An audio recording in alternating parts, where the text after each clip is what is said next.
உங்க வீட்ல யாராவது மது பழக்கத்துக்கு அடிமையாகி அதை விட முடியாம கஷ்டப்படுறாங்களா? அவங்கள அந்த பழக்கத்துல இருந்து மீட்க ஒரு அற்புதமான இயற்கை வழி இருக்கு. வெறும் 2 பொருட்களை வச்சு இதை எப்படி செய்யலான்னு பார்க்கலாம். முதல்ல ஒரு பாத்திரத்துல நறுக்கின இஞ்சி துண்டுகளை சேர்த்துக்கோங்க. அதோட ஒரு கைப்பிடி அளவு பிரியாணி இலைகளையும் சேருங்க. இப்போ இதுல தேவையான அளவு தண்ணி ஊத்தி ஒரு 8 நிமிஷம் நல்லா கொதிக்க விடுங்க.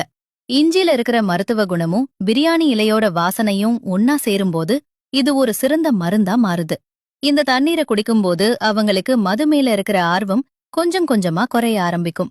ஒருவேளை அவங்க இந்த கஷாயத்தை குடிச்சதுக்கு அப்புறம் மது அருந்துனாங்கன்னா அவங்களுக்கு ஒரு விதமான குமட்டல் அல்லது வாந்தி உணர்வு ஏற்படும். இதனால நாளடைவுல அவங்களுக்கே மது அருந்த பிடிக்காம போயிடும். இது பலருக்கும் பலன் தந்த ஒரு எளிய முறை.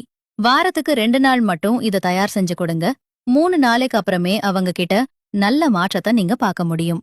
இந்த முக்கியமான தகவலை உங்க நண்பர்கள் மற்றும் உறவினர்களுக்கு பகிருங்க. இது யாரோ ஒருத்தரோட வாழ்க்கைய மாற்ற உதவலாம்.